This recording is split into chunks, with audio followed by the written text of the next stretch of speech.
아무리 잠을 자도 피로가 풀리지 않는 이유는 무엇일까? 피로는 몸과 마음이 위험한 상태라고 알려주는 신호다. 순환기 내과 전문의인 스기오카 주지 박사에 의하면 우리에겐 스트레스를 받으면 분비되는 코르티솔이라는 항스트레스 호르몬이 있다. 항스트레스 호르몬은 스트레스와 싸워서 우리 몸을 지키고 피로 회복을 담당하는 물질이다. 몸속에는 항스트레스 호르몬을 저장하는 탱크가 있는데 신장 위에 조그맣게 달린 부신이 그것이다.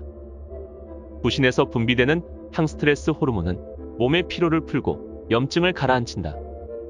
피로가 풀리지 않고 계속 쌓이는 사람은 호르몬 탱크가 바닥을 드러냈기 때문이다. 피로가 쌓이면 마음의 병을 앓거나 최악의 경우엔 심장병이 발생할 수도 있다. 만성 피로의 원인인 호르몬 탱크는 어떻게 보충해야 할까? 오늘은 만성 피로를 벗어나는 방법을 담은 책 완전 탈출 만성 피로에 대해 이야기해보겠다.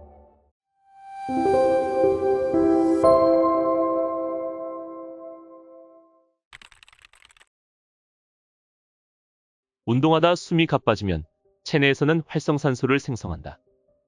이것은 신체를 노화시키고 암이나 각종 질병의 원인이 되므로 내버려두면 위험하다. 그래서 부신에서 항스트레스 호르몬을 분비하여 피로나 스트레스를 없애고 심신을 안정시키려고 한다. 과도한 스트레스는 끊임없이 호르몬 탱크를 혹사시킨다. 결국 나중에는 부신이 호르몬을 생산하지 못한 채 탱크가 텅 비어버리는 상태에 이른다. 이것이 우리가 흔히 말하는 만성 피로의 정체이다. 부신 피로에 걸린 사람들을 보면 생활 중심이 오전이 아닌 오후인 경우가 훨씬 많다. 항스트레스 호르몬은 새벽에 많이 분비된다. 반대로 밤이 되면 몸이 쉬어야 하므로 오후부터 급격하게 분비량이 감소한다. 태양빛은 호르몬 균형과 깊은 관련이 있는데 현대인은 하루 종일 인공빛만 쬐는 경우가 허다하다. 특히 잠들기 2시간 전에는 인공빛을 줄이도록 노력해야 한다. 다크서클은 모세혈관 속 혈액이 원활하게 흐르지 못해 피부가 저산소 상태에 빠지면서 생긴다. 피곤을 느끼지 않는데도 이런 증상이 나타났다면 호르몬 탱크 고갈을 의심해야 한다. 피부가 차가운지 아닌지도 확인해야 한다. 피부 피로는 신체에 쌓인 모든 피로의 신호다. 호르몬 탱크가 바닥나면 모세혈관이 수축하고 결국 전체적인 혈액 순환도 나빠진다. 그러면 산소나 영양소가 구석구석까지 도달하지 못해서 체온이 떨어지는데 그 상태에서는 피부가 차갑게 느껴진다. 피부 피로를 방지하려면 가장 먼저 피부를 촉촉하게 유지해야 한다. 초기 피로 신호가 나타났을 때는 오일을 바르기만 해도 큰 효과를 기대할 수 있다. 그중 가장 효과가 뛰어난 오일은 프랑킨센스이다. 프랑킨센스를 바르면 항염증 작용이 일어나 피부 혈류량이 증가한다. 혈류량이 증가하면 피로로 쌓인 노폐물을 단숨에 밀어내고 피부는 다시 건강을 되찾게 된다. 마그네슘이 부족하면 혈관 확장 작용이 둔해져서 피부 피로가 회복되지 않는다. 철이나 아연 등 다른 미네랄은 필요한 양을 음식으로 보충하기 어려우므로 건강보조식품으로 섭취해도 되지만 마그네슘은 예외적으로 먹는 것보다 피부로 흡수하는 편이 흡수율이 높다. 앱소녰은 마그네슘을 보충하는 최적의 입욕제이다. 온몸의 혈관이 확장되고 혈액 순환이 좋아지며 땀도 많이 흘려서 해독 효과를 크게 볼 수 있다. 마그네슘 목욕은 15분 이상 하는 것을 자제해야 하며 고혈압이나 심장질환, 신장질환이 있는 사람은 피해야 한다. 피부 피로를 회복하는 데 효과적인 방법으로 어싱도 있다. 맨발 걷기를 하면 통증이 개선되고 염증 수치가 떨어진다. 정원 가꾸기나 텃밭 손질도 손으로 땅을 만지기 때문에 같은 효과가 있다. 잠자리에서 일어났을 때 머리가 멍한 이유는 뇌에 산소가 충분히 공급되지 않아서이다. 일단 잠자리에서 일어나면 밖으로 나가 햇볕을 쬐면서 1에서 2분 정도 심호흡을 하는 게 좋다. 호르몬 탱크를 충전하는 수면법은 따로 있다. 가장 중요한 점은 바로 실내 온도이다. 숙면을 원한다면 겨울철이라도 체감상 약간 서늘하게 자는 편이 좋다. 뇌 피로는 회사 업무로 스트레스가 장시간 쌓여 생기는가 하면 정신적으로 충격을 받는 일을 겪으면 생기기도 한다. 그러면 당연히 호르몬 탱크 속 내용물도 줄어든다. 식사 같은 생활 습관으로 뇌 피로가 생겼다면 이를 치료하기는 어렵지 않다. 하지만 인간관계로 스트레스를 받아 뇌 피로가 생겼다면 근본적인 문제에 집중해야 한다. 바로 성격이다. 예를 들어 시장에 들러서 채소를 샀다고 하자.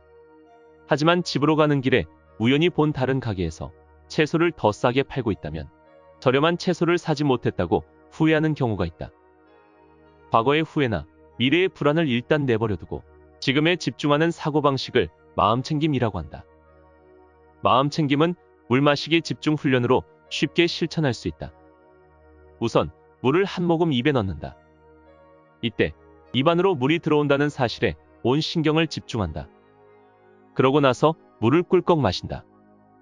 다음으로 입속의 물이 목을 타고 흘러가는데 신경을 집중한다. 30초라도 좋으니 그저 물을 마시는 지금 이 순간 자신이 하는 일에만 의식을 집중한다. 다른 생각은 일절하지 않는다.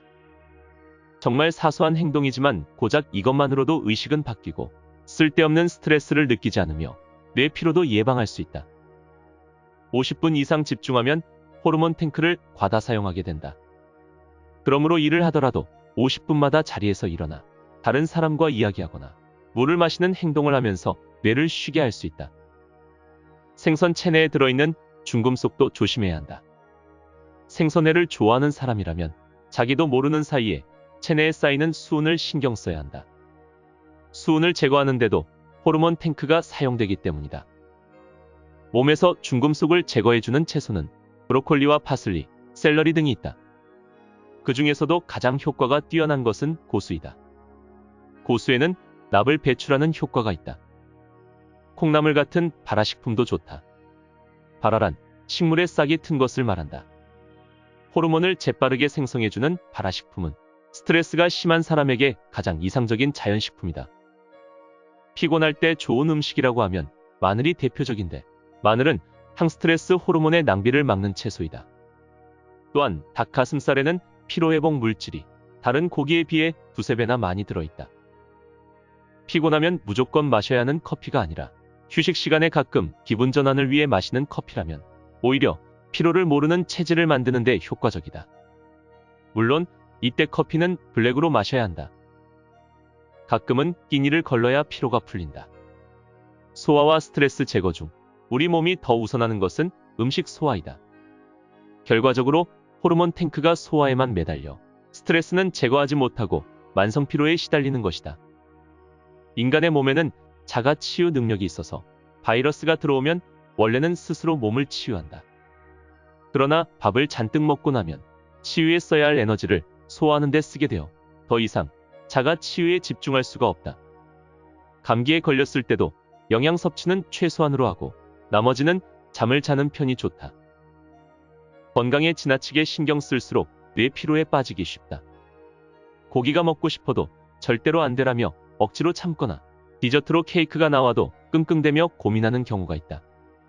하지만 오히려 이렇게 끙끙 앓고 고민하는 게 스트레스를 누적시키고 피로의 원인으로 이어진다. 가끔 케이크도 괜찮잖아. 이런 여유를 가지는 편이 스트레스를 받지 않고 피로가 발생하지 않는다.